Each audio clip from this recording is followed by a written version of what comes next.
What's going on, YouTube? Welcome back to Shibui Anime Tavern, brought to you in part by Nova Circuit. I'm Jeff, and with me is the guy Jason. What's going on? And man, episode 3 of Solo Leveling. Oh, it was fantastic, wasn't it? It was great, and It was. Like, I like this show a lot, like I do right now, but Right. I'm just waiting for it to be like, nah, this ain't for me no more. But it's not happening so far. I think you're more worried of like. I'll tell you what. I'll tell you what the problem is. The problem is I have a problem with isekais. Like, there's just too many. It's always the same shit. Like, but Yeah. I don't know. This one's it's gripping me in, man. I like it. Yeah, I like it because it's just there's most of this. I just like the dark element to it as well. Like and like I said, they really introduced this series well by like giving you like holy shit moments in the first two episodes. You're just like, man, there's no chill in this. So it kind of puts you on edge. Like you're just like, can I trust that these characters are going to be along for the long haul, all that stuff. I kind of like that. I do, and you know what? yeah. It's a little bit different than a typical one too, because I mean, yes, he does die. Like, he does die, but Technically speaking, he does. He's not like resurrected into a different world though. Like, he does gain abilities and things, which we'll talk about a little bit, but Right. it's more like this world is already like this. Like, they're in a world with dungeons and monsters and stuff, and he just dies and basically gains abilities. It's not like he's I'm reborn into this, crazy. Well, they even circus. that's the best part is because in the beginning of the episode they kind of explained that to us because that's how I wanted to know. Because at the end of episode 2, when they showed the little screen pop up, like I was like, is this a fucking video game? Is this Sword Art Online's like spinoff? Right. But like they explain it like I mean, we can go and start off the episode. The beginning starts. He wakes up. Yeah. And he's in Jinwoo's in the hospital, and he's like, what the hell? Wasn't I missing a foot? Like, what's going on? Wasn't I killed? Murdered the hell out of him. He's like, wasn't I stabbed and stuff? He's like, what's going on? Two dudes walk in the room and start explaining to him about a second awakening, and he's just like, oh, and it's so rare. So it's just like, this isn't just a normal thing that happens. It's super rare, and these guys heard about it. They're what's their group called? Like the Korean Hunters Association. Yep. They come in and they're just like, hey, this happens. They're like, it's weird though because your story matches everybody else's, with a second dungeon showing up, and it was like a kill dungeon, and they're like, usually we would think people are just faking and lying about this, and that's what they're trying to do. They're trying to hem them up and catch inconsistencies in their stories and stuff. But all their stories was consistent, so then they're like, now we're kind of thinking something was up. So they bring out the test device because a second awakening usually means your level's going up. So possibly there's a chance. Yeah. So Jinwoo's very small fucking chance. pumped. Yeah, very small chance, but Jinwoo's pumped. He's like, dude, like, I'm excited. He's like, oh man. He's like, ooh, what's my rank gonna be? And it's like almost even lower. They roll in like this mana testing machine, I guess. Yeah. And they test it, and he's a 10. I'm pretty sure that was lower than what he initially got in like trying to be a hunter. Yep. Yeah, they said that was like low. So they said, dude, they're like, even like bad rank E classes are at 70, and he was at a 10. So basically, they said he was practically a civilian. That's how bad it is. So his second awakening wasn't so great. He's like, I can't believe I got myself so hyped for this. Yeah. But so then the guys kind of leave, and he's like laying in the bed. He's like, oh man, I got my hopes up. And he's looking up, and he's looking at that screen that they showed at the end of the second episode. And he's like, oh, I wonder what this is about. And then he starts like, well, can other people see it? And like, and his sister comes in, and that's when he starts realizing that no one else can see it. So she comes in, and she's talking about how like she's gonna have to quit school for a job because his hunting skills are wait. This part aggravates me a little bit. Okay, this part I was like, oh man. He asks her, he's like, oh, you've played video games. How do you get open messages in video games? Like, dude, you're telling me you ain't never played a video game? Right. Like, what the hell? Man. No, hunters don't got time for video games, Jeff. He's got time to get his ass kicked in the dungeon. No. Right. All the time, by the way. Yeah, all the time. Every time. Every time. Yeah, so, like, when he finds out his sister can't see this menu that he's seeing, like this virtual menu, this AI thing, he start asking him questions. So he's kind of like hinting answers out of his sister. And she was just like, oh, usually I just, confirm or hit with this. And he starts saying it, and then the menu changes. Yeah. So at that moment, he realizes people can't see the menus, Right. and that something's up. It keeps foreshadowing this other girl that's with his sister. Like the girl with the hood and the pink hoodie. We've seen her 2 or 3 times now, and they're just kind of are putting her oh, she's somebody. Yeah, I forgot her name. I think they did mention her name in this episode, but yes, you'll see. Yeah, you see her. Well, she's so what she does is she is essentially makes up for a person in a raid party, but then she just leaves.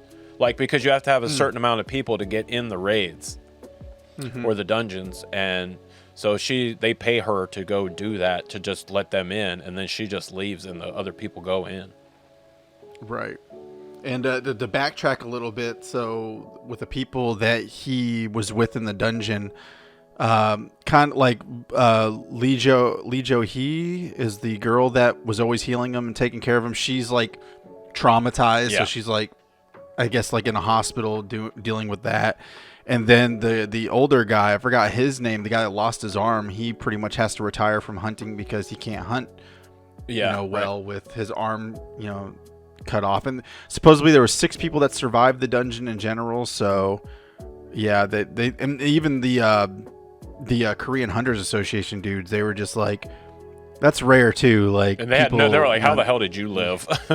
Yeah, they're no. Usually, rarely we see this many casualties in any kind of dungeon, even the higher rank ones. And they're how did the shit of the shit fucking survive? Right. It just blew their minds. So, because they even when we cut to the scene of them in the car and they're reaching the general guy, I think is the general guy.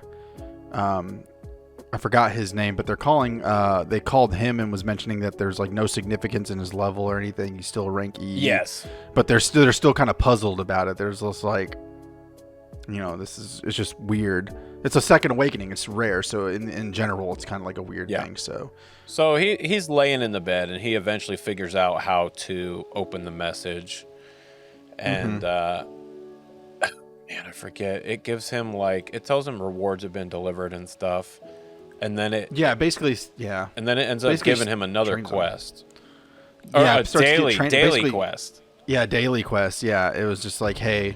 And the daily quest was 100 push-ups, 100 sit-ups. It's funny. I think it's freaking Saitama's regimen that's on the screen that it wants him to do. Yeah.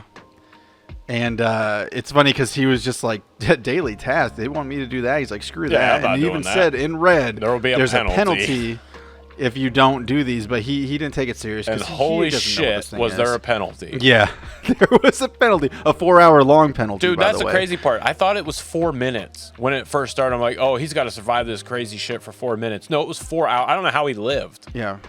He barely lived. He lived by a second. Yeah, let's just be clear. Basically. And it's crazy because you find out that when this thing trains him, he basically gets put into another dimension. So nurses showed up to his room and he was gone. Yep. And then when he finished his 4-hour task, he was back in his room. And the nurses come in because they hear the crash and they check in on him and he's all gassed out because he's just been running for 4 hours. Right. And so yeah, but he finds out that he basically failed his first daily thing. But that's you almost feel whatever this AI is, or whatever this is trying to basically what the show is called solo leveling. It's trying to level make him better. And as the episode progresses, you get to the point where he gets his next quest. And he starts doing his trainings little by little, and he's receiving his rewards. And he finally gets his own dungeon quest where he has to do it by himself. And he's dumping all of his freaking points he's gaining in strength, all of them. Oh yeah, in strength and endurance. Yeah, and he loves because you get a reward at the end of your trainings too. What do you want to do after this training? And he always chooses the full restore. Pretty much. Yeah, full restore. Full restore. So he's just he doesn't feel anything. He's like, oh, that feels so good. It's just gone like that, which is kind of cool. But yeah, he gets his dungeon. That's when he finds out it's another dimension because he's stuck in the train station. He's like, I can't run now. Yeah. He's like, I'm stuck in this, and he sees people on the daily that come through, just walking through. They don't even notice him. So that's when he's like, okay, so I'm in a different world than them. So, Right. but this is almost like his first like step towards like, Well, it's being him being an actual good hunter. yeah. I mean, he beats up 3 low-level goblins, Jeff. He does. Well, at first he's like Yeah. getting kind of beat Well, up a little defensively, bit. he beat up, but he's defensively doing He great. is. By the He way, is. He's got that D. yeah. So he does start So- getting beat up a little bit. Not beat up, but like you said, defending himself. And then he takes the offensive and just like marks these goblins. He just like, Yeah, dude, the best he one knifes was the when he one in the top of the head. in the and head. just- oh, yeah, and so then cool. Oh, that was actually really cool. That was the second goblin. Yeah. That was pretty awesome. But then he's like, "Holy shit! I killed something! Like that's never happened." Right. And these are common goblins that he sees all the times in these dungeons that he goes to. So like he's like, "Yeah, like heck yeah." But then the real foe shows up, a higher level monster, the wolf, whatever it was. I'm not even sure if it's the boss monster, to be honest with you. I don't think it feel is. like it could be, but I don't think it is. Or it's just the next step up.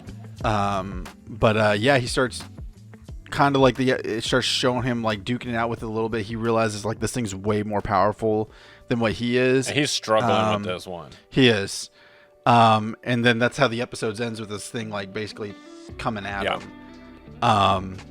So there is So- a scene kind of earlier on that I kind of wanted to. I'm sure it's going to be important.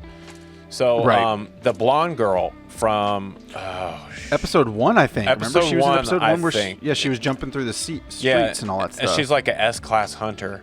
The head of the Hunter Association is telling her to like, hey, you need to lead these new recruits and get them trained up and everything. And she's kind of reluctant to do so. And he's like, hey, you just gotta, go out there and show them how you fight, basically. So I'm because they even explained, he's like, yeah, their rank's not going to go up, but one thing you are honing is their ability to fight, like their fighting skills. Yeah. Their rank's never going to go up, but at least they'll learn how to be able to fight. And she wasn't ready she doesn't want it, honestly. Yeah, there was just that one thing that actually there was another thing that kind of annoyed me. So What was it? So after he does like his training and he's doing his full restore thing and he's sitting on that bench, he says something, dude. He said like, "Oh, it's a game," and then like everybody just looks at him, like, Oh yeah. and they all just like everybody in the vicinity looks at him. I'm like, damn, dude. I'm like, all he did was say something. It's not like he was like said something insane or like super offensive. I was just like, what the fuck? These people got no chill in this universe. No, they don't. No, it's dude. You could tell by episode 1 there was no chill at all in anything. So, but yeah, episode 3 pretty good, pretty damn good, I thought. Yeah, still definitely enjoying the show, man. But oh god, dude, the cliffhangers are killing me. Oh, I know. Like I'm pretty sure they what's leave gonna it happen. so bad too. They're like, oh, he's about to die, and then it's just like, episode's over. Right. And like, so I like to go with, this is where I like, because cliffhanger episodes always make me want to like guess what's going to happen in the next episode. Yeah, same. So I feel like this dungeon that he went to, I feel like it's going to be a repeated dungeon where it's just going to test how far you can get into this dungeon, and each step's going to get farther and farther. This is how I think it, because I feel like that wolf at the end when it came at him, I think it's going to kill him. He's going to end up back at the hospital, sitting there doing more training. Oh, you think he's so? Be like, I think he's gonna have to go back to that dungeon. He's gonna have to learn each step. All right, I killed low-level goblins. I worked my way up, and it's gonna get further and further until he gets higher up into this dungeon. I think that's how it's gonna train him. That's a good point. That's in my I opinion. didn't think about him dying and then just resurrecting. And then I'm trying to figure out who's controlling this AI or whatever this interface is that's talking to him. Well, I'm assuming it's that God thing, that big God true. statue. Like that has something to. Right. do I think with because it. he devoted himself. Yeah. I think the God's trying to help, even though he'll always be a rank E. I think the God eventually is just gonna help him prevail. Yeah. In the end, but yeah, but if you, I finally get the title of the series now, because he's basically leveling himself up. Yep. Technically, he'll never be out of rank E, but he's still getting better and better. Like, you've seen him progress. Even at a low-level civilian, he was able to kill some goblins. So, like, Yeah, I mean, he's getting better already. Mm-hmm. So I am curious to see what kind of heights he can reach. Oh yeah, Yep. And I can't wait for episode 4 to come out. Yep. It's these. I mentioned this before in a previous episode that we reviewed, but like, I love these shows that we don't get to binge watch. I love the excitement of waiting for another episode because it gives me a week of thinking about it, and so it's going always nice back to and look rewatching. forward to something too, you know. Right. Like, man, I can't wait till Saturday. Right, and I'm holding back from any manga spoilers. Like, I don't read the manga or anything, so it's just like it's exciting. And it what a great way to start the year in anime too. So yeah, definitely, it's good. Good year so far. I'm enjoying all of them. Oh yeah. Any more topics there? I don't think so. I think that pretty much covered the episode and how I felt about it, how you felt about it, and you know, see you on the next one. Well, oh yeah. Hey, so make sure you guys hit that subscribe button. Make sure you like the video, slap that notification bell so it dings, and then leave a comment what you guys think of episode 3 and what you guys think about what's going to happen in episode 4. Are you guys liking the series as just as much as we are? You let us know in the comments.